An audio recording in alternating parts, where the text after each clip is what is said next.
Life is hectic, demanding, and doesn't stop. When honest with ourselves, we must confess we often don't know what the hell we're doing.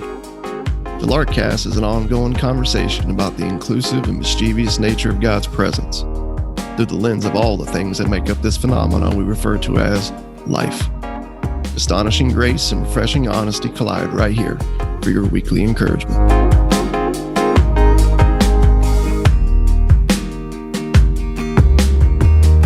Welcome back to the Larkcast. Good to be back after a long 3-day weekend.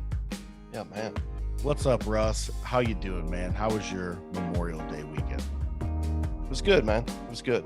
We got to hang with the fam and have some people over, do some traditional 1950s American cuisine called hot dogs on the grill.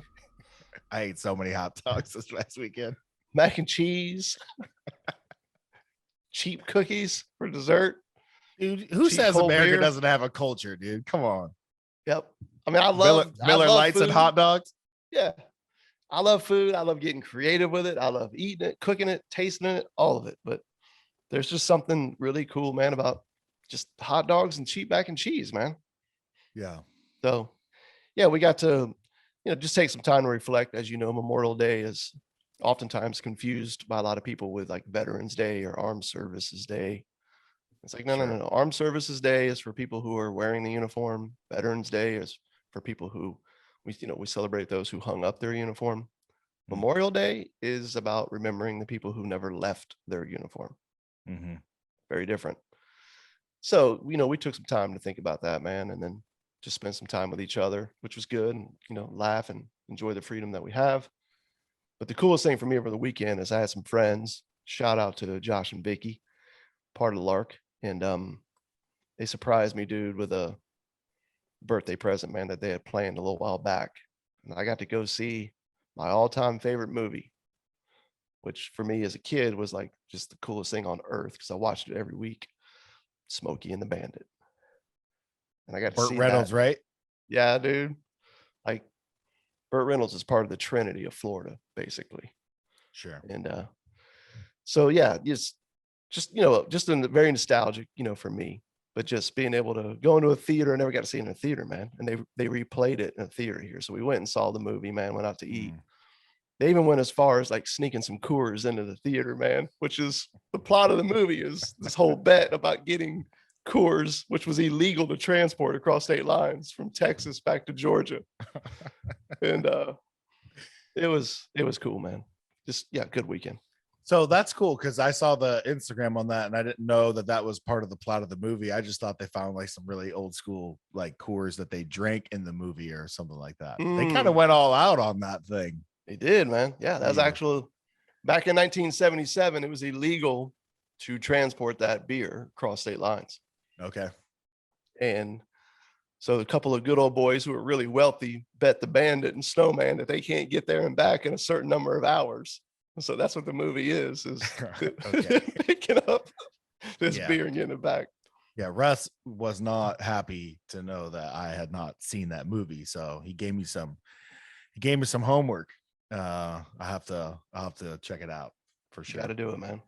That's cool, man. I definitely did the hot dog thing. So I kind of did like I kind of had a nice juxtaposition of food because on Saturday I went to a neighborhood block party in a neighborhood in which I do not live in. It's like the richest subdivision in my city. And like, here comes like me. I'm like the riffraff that lives like close to the square downtown. So everyone's like, do you live here? I'm like, no, because if you do, we need to move. I don't. Well, of course, everyone's meeting Pam, my wife, and she looks like she could belong in that subdivision. And I'm like, yeah, I'm Pam's hood rat husband, Tony. What's up? And but my buddy Billy, Chef Billy Parisi, he cooked 30 full slabs of ribs over a homemade cinder block grill fire pit. They did a whole hog last year.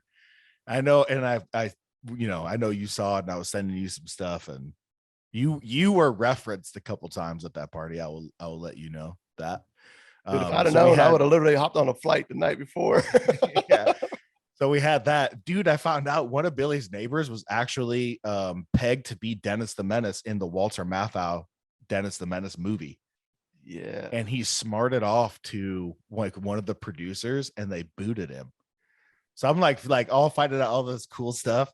Talk Like about that. irony. You're gonna play Right. That's like, dude, he was Menace. He was method acting, bro. What are you doing? You're kicking him Well, out. if anything, like this dude is an actual portrayal of the character, man.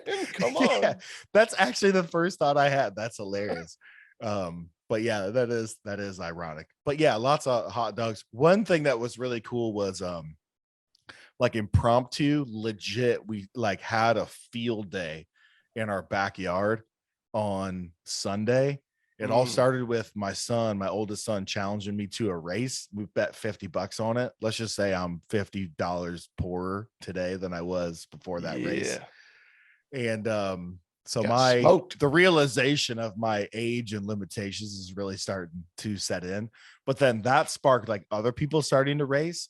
So like everyone started racing and, you know, like foot race kind of a thing. And let's just say we got some video footage of like people like falling in, you know, in the middle of races, people pulling muscles, all that kind of stuff. Yeah. But then we did an impromptu egg toss. So we just went and grabbed a bunch of neighbors on the block, did a big egg toss in the backyard, which then turned into just like beers and hangs like late into the night. So yeah, it was a pretty fun weekend, but glad to be back in your guys' ears. Sorry that it's on Wednesday, not Tuesday. I'm sure you guys can be gracious to us. I mean, if we're actually accomplishing anything in our content, hopefully the fruit of you being gracious toward us would be part of that. But we're continuing our conversation in John. And as you know, we've set a half-hour time limit for us. We're getting back to every week. And Russ, you're up to bat, bro. Let's go. Here we go, man. Here we go. So John chapter 1, verse 14 to 18 is where we're going to be at today. And just sort of this novel idea of letting Jesus's words speak for themselves. I know it's crazy. It's crazy that we would do this, but here we go. So it says in the can't talk right now. So here we go again. Here we go. And the word became flesh and dwelt among us. Really fast. It's just in reference to the first few verses before this, where it's just made very plain that the word is referring to Jesus, God the Son, who's been there from the beginning. It says right here, just so we're all clear, that God himself, the word, became flesh and dwelt among us. All right. And we have seen his glory of the only Son from the Father, full of grace and truth. And then it says this in verse 15, John, this is a reference to John the Baptist, not John, the author of this gospel that we're reading from. Baptizer. The baptizer, the crazy wild man. And it says, John bore witness about him, referring to Jesus, and cried out, this was he of whom I said, he who comes after me ranks before me, because he was before me. For from his fullness we have all received grace upon grace. For the law was given through Moses, grace and truth came through Jesus Christ. No one has ever seen God, the only God, who was at the Father's side. He has made him known. I love 14 and 18. So dope. Dude, so much good stuff in there. Everything we say from here on out is just going to go downhill. It's just going downhill. Thanks for teeing up the next podcast for me. I appreciate that. No, I mean, from these verses, like when you read like these verses, it's like, this is from me, because you know how it is, man, when you're preaching like from the Bible, every now and then you get a passage where you're like, okay, I'm going to read these verses and everything I say from here on out is going downhill. Right. It's good, man. And it's so good. So this again, word that was face to face with the Father, right? Yes. He became flesh. The God who created all things became flesh, took on the name Jesus. And that's kind of what John's addressing here. He's addressing the incarnation. He's addressing this thing that we celebrate every year at Christmas, which to me is a really big deal.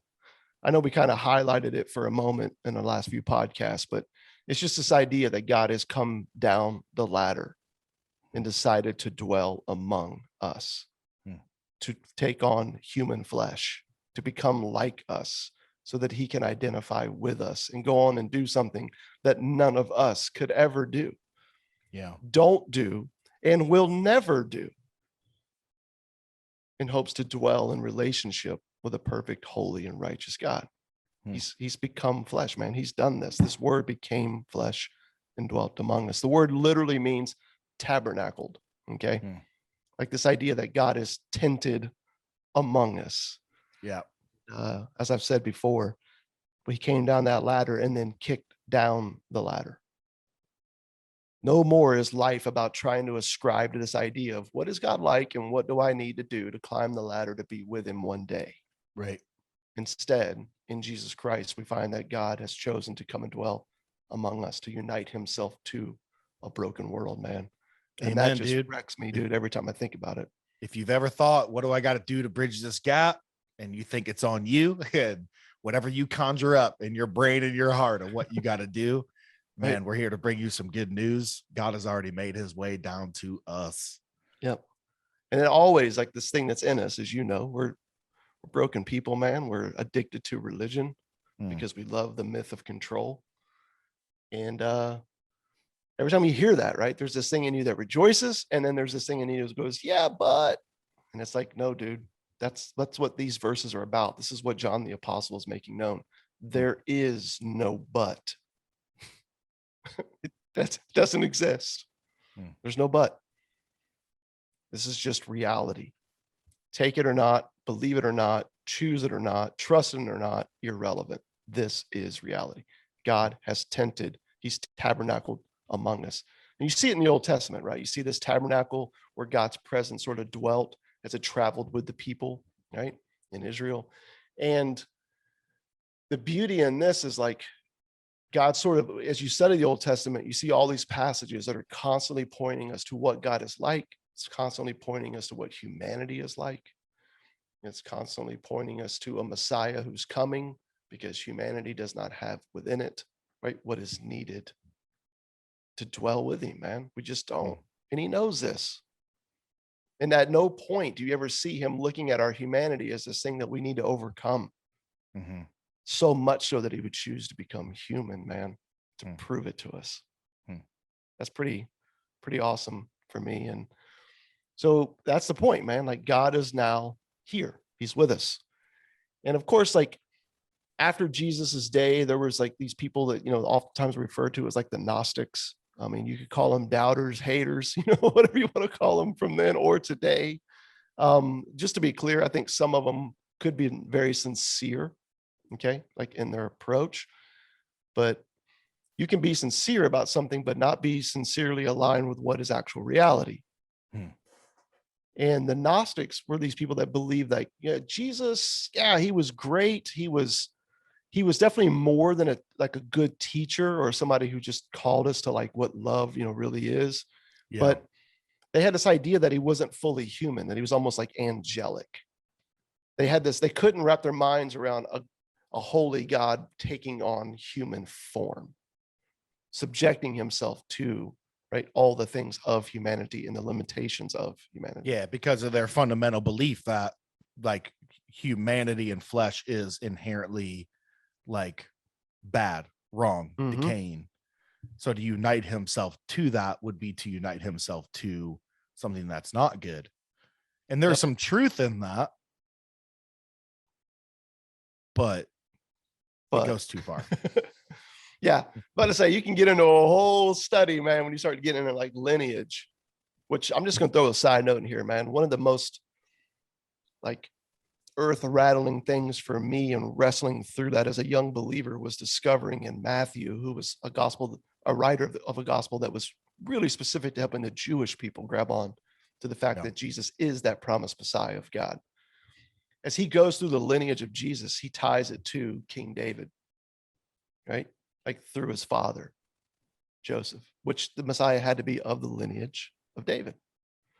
And people were like, yeah. See, there it is, man. He fulfilled that. There's another prophecy that Jesus fulfills. Oh, cool. But then you have those people who come forward and like, hold on. Seems like God did this mysterious thing where Jesus was born of a virgin so that he could be fully human, but not fully carry with him the curse of humanity, right?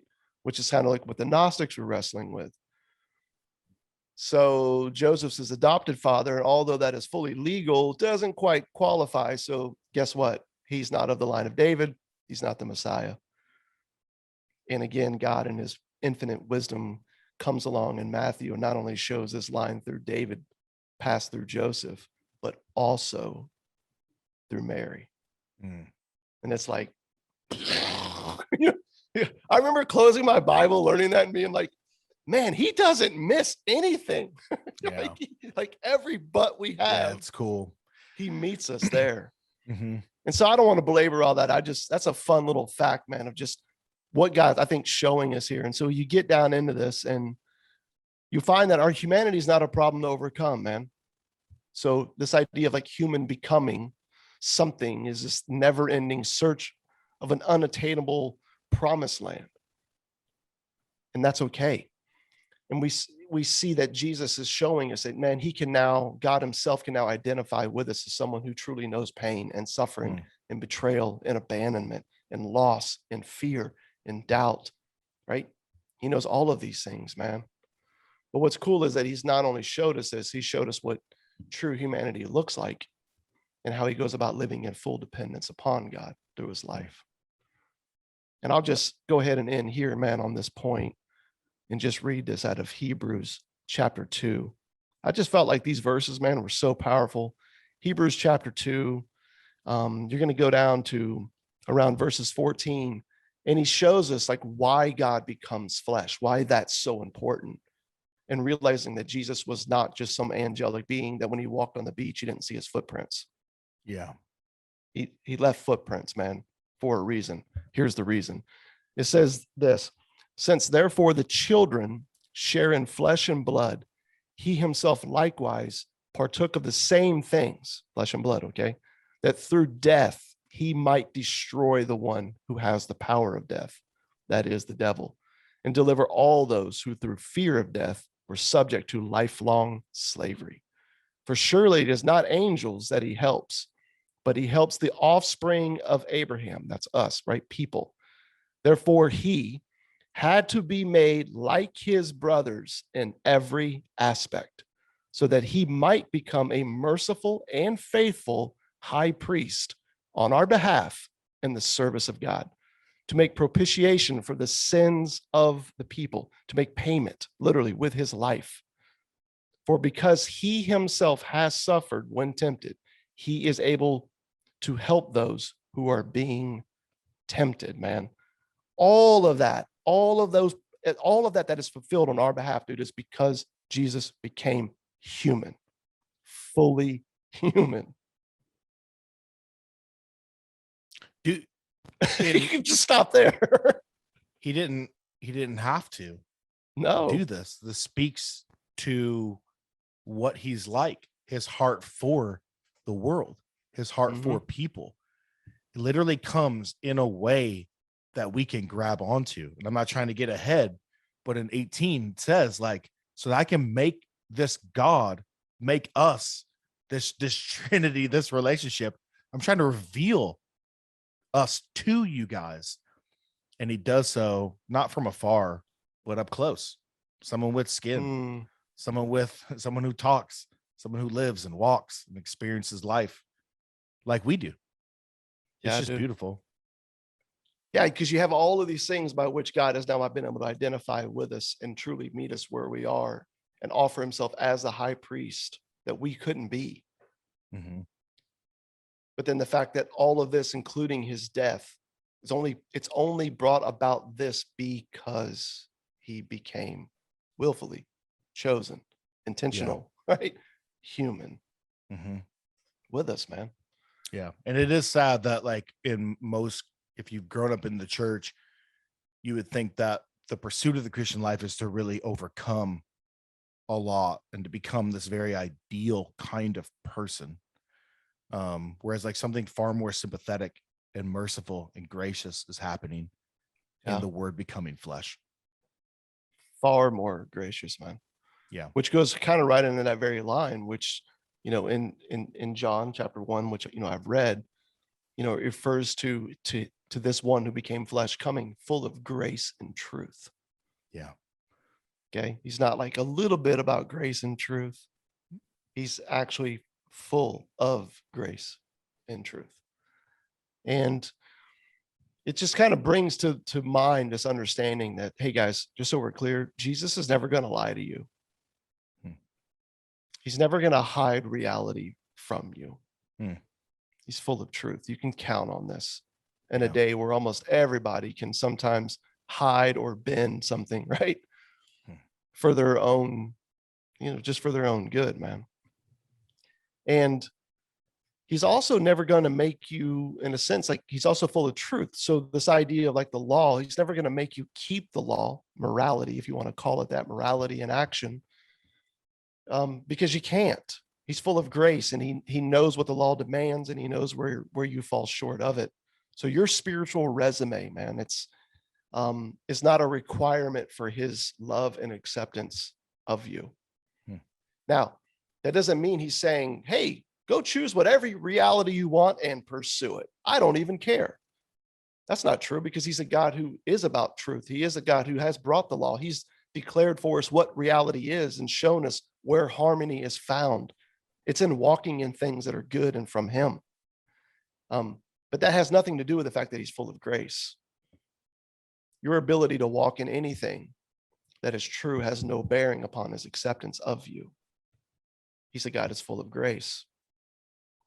I just found that to be really encouraging, man, thinking about that, this week, that seeing this one who came being full of grace and truth allows me to see God for who he is, truth. He allows me the freedom to see who I really am.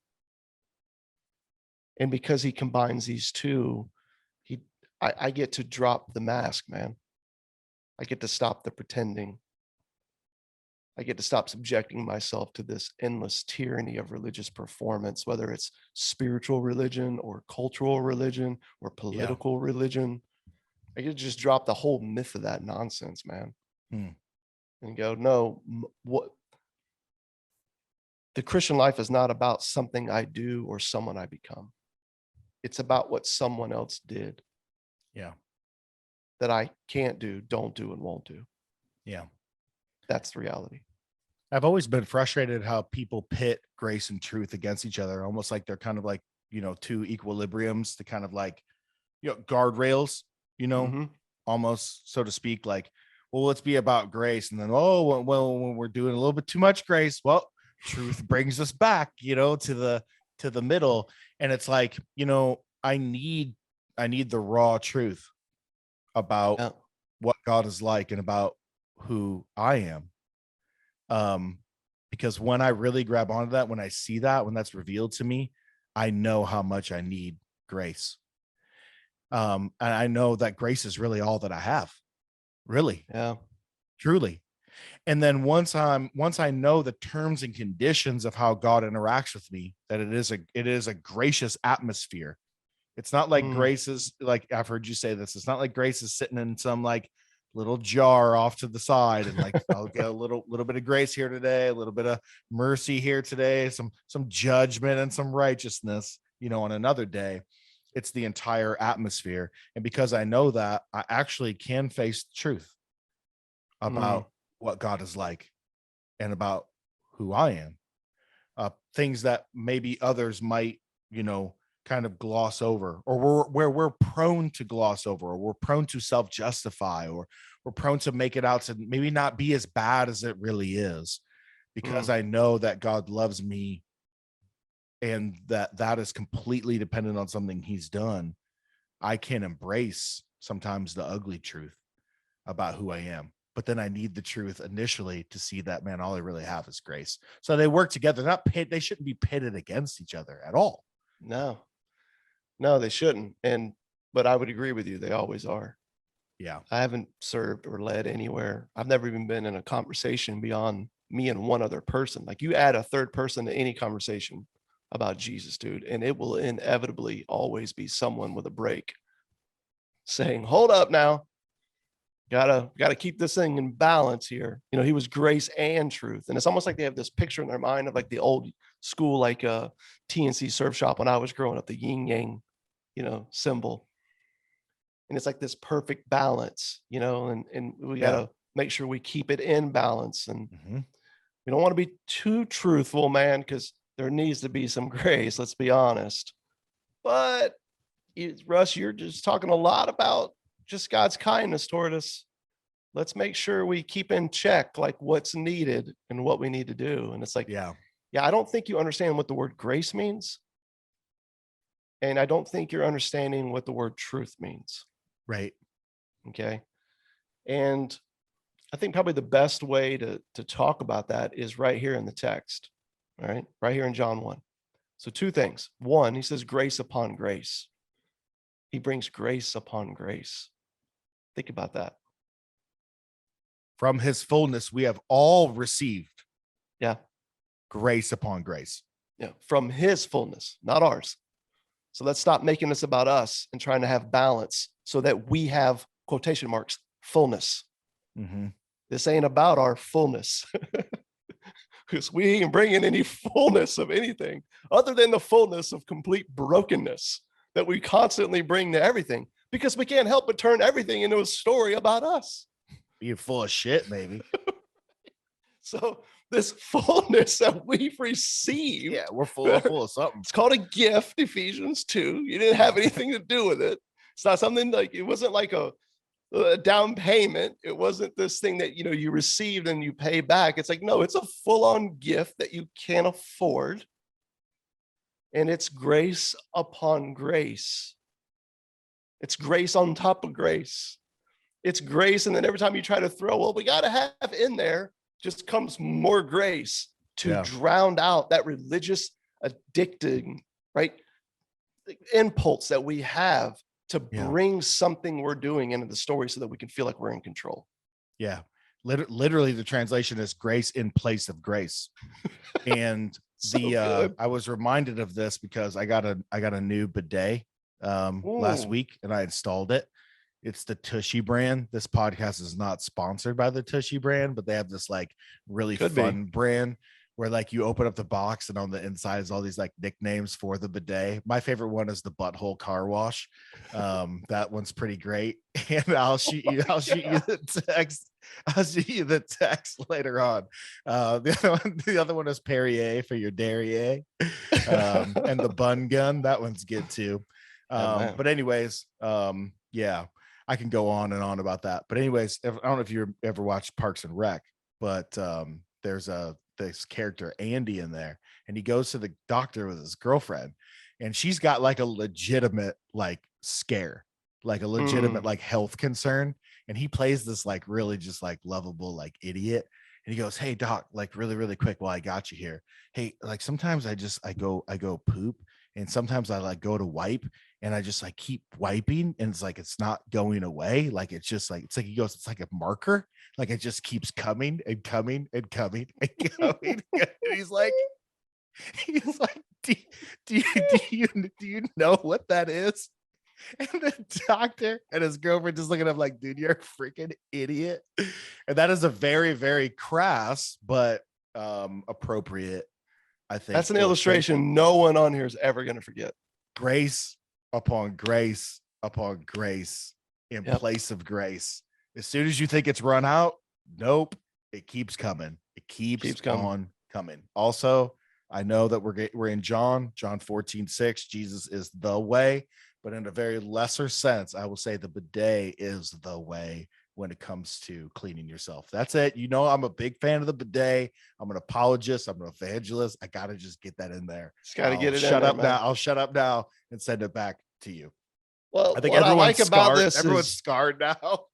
well, you bring like these practical illustrations into the conversation that are helpful because like with Jesus, we find communion, the simplicity of every time you eat a meal. Every time you eat a meal, man, and there's bread and there's wine present, you get to just have this moment, whether you're alone or with people, it doesn't matter. You have this moment of just remembering the blood and body, man, that was shed and broken for us. And what you're saying is that there's another illustration to keep things always in the forefront of your mind about grace.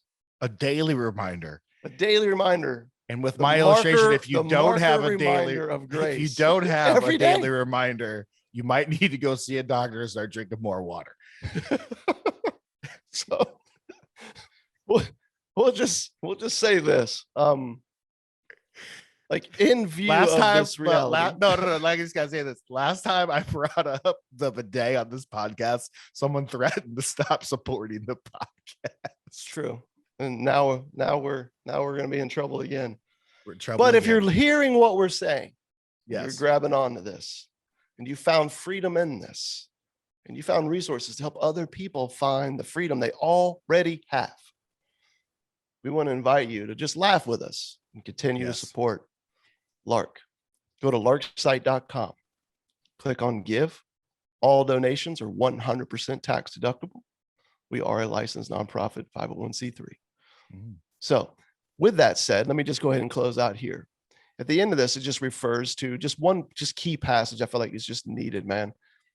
So it says Moses gave the law. I think John intentionally says that in this. He's making known who Jesus really is. He makes known that he was before John. Of course, everybody's like, wait a minute. John's his cousin. John was born before Jesus. Can't possibly be before him. Oh, yeah, he can. When you're the maker of humanity, then you came before someone else being born. Yeah. Again, why John's making this known. And he talks about him coming, right, in this fullness that's been bestowed upon us, full of grace and truth. And we see this, man, and we learn about grace upon grace. It's just never ending. And then he throws in here, oh, by the way, Moses gave you the law, but through Jesus Christ, you find, right, grace and truth. And just to make this point clear, man, because I think it's needed. When you hear that, you could think to yourself, well, is there no grace in the law? And the answer to that is no, there's not. And then you could say, okay, well, then that also means, Russ, that there's no truth in the law. To which I would say, well, the law is true. But what we're finding in this passage is a reference to the truth of salvation. It's not the whole truth. Right. The truth of our salvation is not in the law, dude. It's not there. The law is good. The law is beautiful. The law is from God. Jesus said, not one dot of it shall be removed. But the law will only tell you the truth about the condition you are in. Okay, the Apostle Paul referred to it in 2 Corinthians as the ministry of death, the ministry of condemnation. That is its purpose. The law will reveal holiness, but it can never, ever bring about holiness. Hence why more laws in society is a waste of time. It has never nor will ever work.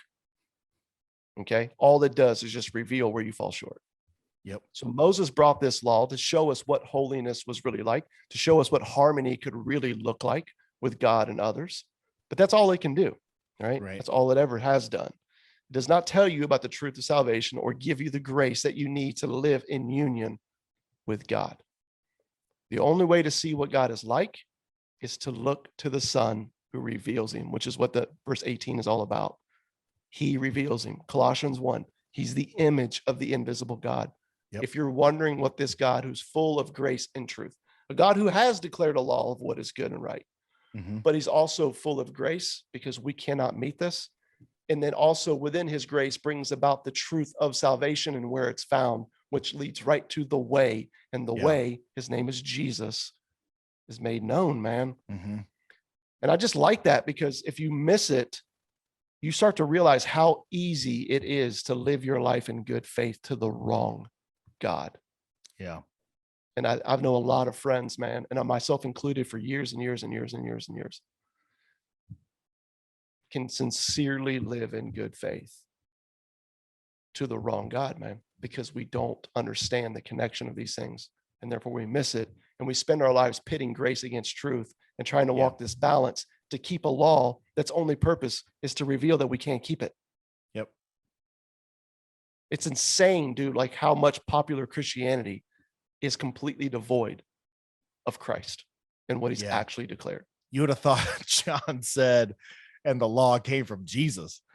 And then we layer law over truth. Like, well, people just need to know the truth. And then we apply it to everything. Like, they need to know the truth politically. Jesus came in truth and grace. And I'm going to hop on Facebook here and let everybody know what's up. The truth is specifically in the context of what God is like and how to be known by him, how to be in relationship with him, how to know how he has already made relationship with you in Jesus, in his coming. Too good, man. I love it. Jesus is the word. He's the logos. He's the voice. And we've already seen in these first few passages, the voice creates and the voice reveals. He's the animating, life-giving voice of God who creates and reveals. And dude, there's only one way, and it's him. That's it, man. So with that said, cheers.